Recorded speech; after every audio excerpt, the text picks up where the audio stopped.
The new-look Cowboys defense got to Tom Brady early and often with 5 sacks. The last time that happened was 2001, 14 years ago. But Brady and the Patriots outscored the Cowboys 27-3 over the final 3 quarters on their way to a 36 win over Dallas. The Patriots improved to 4-0 while the Cowboys lose their 3rd straight game and are 2-3. Skip, what did Brady's second-half performance say about him?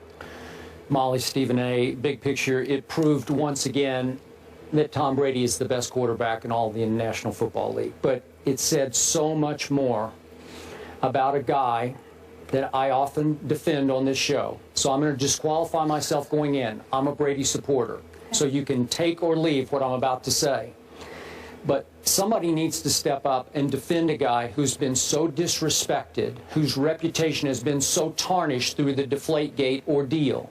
So many people still believe that he cheated and he lied about it, that it's come to the point Tom Brady is severely underappreciated. So what happened a couple of weeks back? Your buddy Bart Scott, guy who's been on our show several times in the past. Yes. You know, I don't mind that Bart said, you know, Tom Brady's a nerd, or what else did he call him, a dork. You know, that's fine. I can live with that. But he also went to Tom Brady is not a tough guy. And we've had our friend Ryan Clark on saying that in the past when he played for the Steelers, Ryan Clark says that Tom Brady against the Steelers would see ghosts. He'd start to flinch in the pocket under pressure. You have used the analogy countless times on this show that under pressure, after he gets knocked around a little bit, Tom Brady starts to tap dance like the late, great Gregory Hines. Did I say it? Soul. God rest his soul. Another great performer in his own right. But in this case, yesterday in the first half, Tom Brady took as much punishment as he has ever taken in a half in his career. I would suggest it was about as much punishment as any quarterback has taken in a half this whole entire NFL season to date. He got flat out rocked, mostly by Greg Hardy, some by Rolando McClain, the 2 new Cowboys who are finally back from their suspensions. He was under fire. He was pressured 41% of the first half snaps. Do you ever hear Tom Brady complain that his center is an undrafted free agent and his left guard's a rookie? And yesterday in the second half, he lost his left tackle, and the backup left tackle, Marcus Cannon, had to play the whole way through the second half for Nate Solder. But do you hear Tom complain? Nope, he doesn't. So what happened in the second half? Did we see him flinch? Was he seeing ghosts? Was he shrinking under pressure? Was he starting to flinch? Did you see him tap dance? No, he went 10 for 11 for 165 yards and 2 touchdowns and had a QBR in the second half of 96. Really? Oh, that's pretty sweet to me. And it showed everybody out there, all the doubters who think that he's soft and he's this and he's Giselle and he's this and he's that and he's a pretty boy and he's a golden boy and he's untouchable. Boom! Right in your face, we started to see Psycho Tom. We got some flashes of Psycho yesterday. And what he was saying is, take that. I'm not going to fire back. I'm not going to trash talk you, Greg Hardy. I'm just going to stick it right in your face by sticking it in the end zone. Boom, boom, boom. Even on the throw to Edelman that turned into the long touchdown pass. Greg Hardy absolutely flattened Tom Brady on that play. So all I'm here to say is, I just think I'm going to go out on a limb and say that Tom Brady is a tough guy. I'm going to make that claim today and, you know, shoot holes in it because I don't have any objectivity. That's fine with me. I think he's a tough guy, and I think we saw that in the second half yesterday. Are you finished? Yes. You said we could take it or leave it, meaning your argument. I'm going to leave it. I'm going to leave it somewhere in Oklahoma. Wherever. Leave it in Foxborough. I'm going to leave it in your hometown. Okay. I'm going to leave it in your hometown, okay? Just all right? First of all, no comebacks. Well, I have several comebacks, and I'm about to break it down. I'm about to break it down to you. Number one, let's keep in mind that this was against the Dallas Cowboys. Against the Dallas Cowboys offense without Tony Romo, without Des Bryant, with Brandon Whedon, who has now lost his 11th consecutive start as a quarterback. Okay? 0-11 in his last 11 starts. Just keep that in mind. Just a little point. Was Greg Hardy suspended for the second half? No, I don't think so. I'm getting there. I think he got to play. I thought I was sitting here, I was so quiet, I just let you go. And I just have to clarify you know for you, because you sweep things under the carpet. No, that would be you. No, that would be you. Okay? Here's the deal, Skip Bayless. Here's the deal, Skip Bayless. Greg Hardy put some licks on Tom Brady. That is true. Rolando McClain got a couple of licks on him. That is true. Crawford got a couple of licks on them. Big licks on that was true. That was all true. And Tom Brady obviously is tough.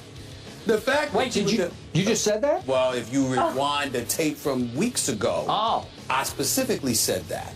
And not only that, I'll leave. Yeah, of course you don't. You have selective amnesia all the time. There's absolutely nothing wrong with your brain whatsoever. You're very lucid. You're very clear. You're highly intellectual. You're highly intellectual. You're just slick. Because you leave out the facts that you want to leave out to bump your argument. You're doing it on purpose. You're doing it on purpose. All right, I remember, because you know the producers ain't going to re-air the stuff that I said weeks ago. But they re-air your stuff. Because we all know the world's according to Skip Bayless. Here's the deal. Here's the deal. This is the thing that I find funny. I have repeatedly stated on many occasions, when they lost the Super Bowl in '07 to the Giants, both Justin Tuck and Michael Strahan talked about how they kept dropping Tom Brady. They applied pressure all afternoon long. And they said that dude was cussing out his offensive lineman all day long. But he kept getting up. He kept getting up. And the respect that they had for him elevated exponentially, and how everyone in the league recognizes how tough Tom Brady is. So when guys get on him, whether it's Bart Scott, or who else did you mention? I'm sorry. Ryan Clark. Ryan Clark. Well, the Steelers do have a history of losing to Tom Brady. Well, Bart Scott did have a history of losing to Tom Brady because he lost him in 8 of 11 meetings against him. And because sometimes, whether it's trickery, whether it's leaning on Bill Belichick, whether it's the quick two-step drop, dip and dunks, all of this other stuff, they sort of are the mindset. That's legal? It's legal, but football guys, just like Joey Porter years ago calling out Peyton Manning and talking about all his trickery before the Steelers went into Indianapolis in a playoff game and beat Peyton Manning's squad. I'm saying to you, you've got guys like Big Ben and others who are considered rough riders. You look at Tom Brady. I mean, listen, I keep trying to tell you, I had women calling me talking about, man, did you see Tom Brady? I'm like, what happened? What happened? Did you see him in that blue suit walking into that courtroom? This is what they're saying. This is what they're saying. So when you look at Tom Brady, it's his style, it's his grace, it's his lovely, beautiful wife. I'm speaking about her respectfully, not the way Greg Hardy spoke about her. It's all of those things that come, the allure that is Tom Brady. It doesn't speak gridiron to those guys he beats. Now, to most of us, we don't care what's the result. What you do. And at the end of the day, you can't take anything away from Tom Brady. All I'm asking you to do is this, Skip Bayless. Pump the brakes just a touch. It was against the Dallas Cowboys. Now, Greg Hardy did get some licks on them. There's no doubt about that. And Crawford and those boys and Rolando McClain, they got some licks on him. And he was taking some hits in the first half. More so than in the second half, because Josh McDaniel made some adjustments and he wasn't getting hit as much as he was in the first half. In the first half, he was getting beat up. But he kept getting up, okay? Gives him a lot of credit for it. But last time I checked, he's a quarterback. That's what they pay you to do. Well, and so some don't get up. Some flinch. Sorry, some get happy feet. They usually get up. They just flinch. But most of them usually get held. Even Jay Cutler's gotten up, but they flinch. Boy, he got up yesterday. Oh yeah, you know that a dead clock is right twice a day, baby. Twice, 2 weeks in a row. We're going to get into that too. I never predicted that the Chicago Bears or anybody else was going to go 0-16. Oh, okay. So we understand it. All I'm saying is Tom Brady is great, but let's not use this as an excuse. It was the Dallas Cowboys we're talking about. Okay, but wait a second. Was the Cowboy offense playing defense against Tom Brady? No. The Cowboy defense was playing against Tom Brady. But I'm saying you've got the luxury, knowing that your defense ain't giving up anything to the opposing offense. You're almost playing with house money. So granted, he took some licks. There's no question about that. And you got to be tough to take. I think you got to be tough to play the quarterback position in the NFL. And I think most, if not all of them, have a level of toughness to them. Otherwise, they wouldn't be in it. This is the NFL we talk about here. So I'm not, when we question them, we're questioning them against their own contemporaries. We're not trying to literally question their toughness. Tom Brady's tough. Tom Brady is elite. All I'm saying is that even though he took some licks yesterday, it was in the first half. You know what? If this, I'll put it to you this way. If Romo and Des Bryant were playing yesterday, I would have liked to have seen how Tom Brady performed then. Here's why. Because they would have put up some more points. It would have been more interesting, more compelling, and that would have elevated the level of adrenaline coming from a defense who was basically defeated by the end of the first half going into the second half because they knew the damn offense couldn't score anything. So your level of resolve, the adrenaline, how hyped you are about playing the game rapidly dissipated because you knew this was a game that you were not going to win because you were ill-equipped to do anything about it. Let's not ignore that. That is a good point. I'm going to give you that one. But in the end, remember, Brady loses his left tackle for the whole second half. Right. So you got a huge edge with Greg Hardy coming off that They were doubling up edge. on Hardy prior to what they were doing in the first half. Yeah. They had keyed on him. They kept Hardy off of him for most of the second half, whereas others might have taken some shots at him. Yeah. All I can say is, after you take that much punishment and you keep standing there firing and make 10 out of 11 work for you, that's pretty tough to me.